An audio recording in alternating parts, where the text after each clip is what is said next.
Ek weet, ek lyk nie gelukkig nie. En daar's 'n rede hiervoor. En ek weet, daar's gemengde gevoelens hieroor, maar daar's eintlik 'n baie eenvoudige manier om hieroor te praat. So kom ons kom reguit by die punt uit. Hoe hanteer ons mekaar?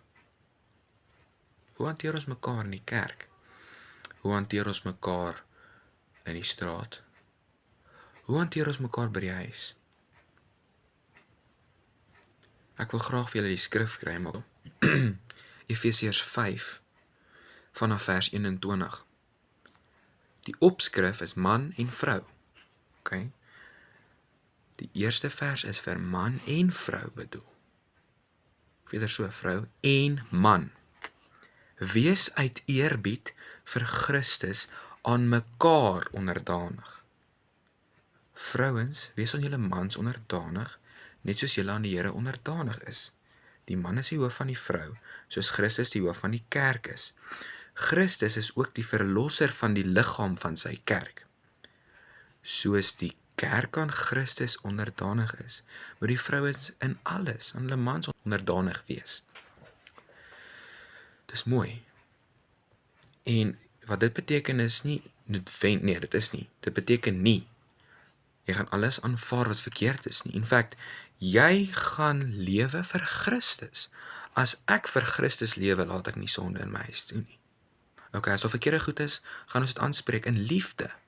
En ons gaan daar praat. Vers 25. Mans, julle moet julle vrouens lief hê. Mans, julle moet julle vrouens lief hê, soos Christus die kerk lief gehad en sy lewe daarvoor afgelê het. Dit het hy gedoen om die kerk aan God te wy, nadat hy dit met die water en die woord gereinig het, sodat hy die kerk in volle heerlikheid by hom kan neem, sonder vlek of rimpel of iets dergeliks, heilig en onberispelik. Die mans behoort hulle vrouens so lief te hê, soos hulle eie liggame.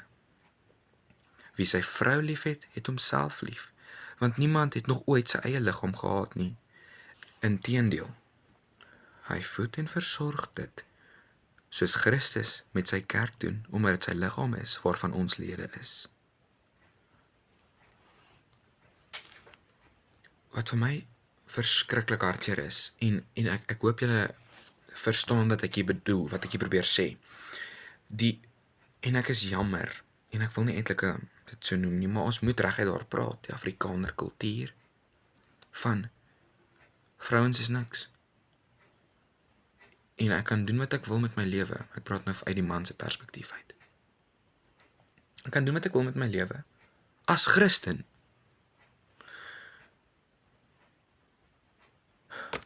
Elkeen moet sy vrou so lief hê, soos hy homself lief het, en 'n vrou moet aan haar man eerbied betoon.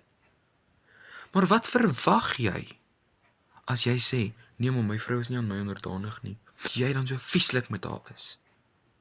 Waar is jou liefde vir hierdie kosbare mens, vir hierdie kosbare dogter van God? Nee, ek is bietjie ontstel. Dis nie hoe ons as mans van God moet lewe nie. En die Here haat dit.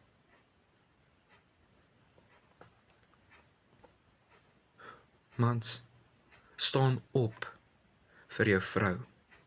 Wys haar reg wanneer sy verkeerd doen. In liefde. Hoekom moet ek vir julle verduidelik? Hoekom moet ek vir jou sê, jy moet jou vrou lief hê? En dit is wat die Bybel sê. Dit is wat die kerk sê. Die waarheid is, hê jou vrou lief. Hê jou vrou lief soos Christus die kerk lief gehad het. Ek het vir julle daar gepraat oor hoe die Here gelei het, en ek kon nie eens naby dit kom nie. Hê jou vrou lief soos Christus die kerk lief gehad het. Dit is die kern van man en vrou wat saam in 'n huwelik is. So asseblief, kom ons man up. As ek iets verkeerd gedoen het as man, gaan ek na my vrou toe en ek sê, hier is ek. Vergewe my. Ek wil beter wees. En met God, met Jesus in my hart, gaan ek vir jou veg, vrou, want jy is die moeite werd en jy is 'n kind van ons God.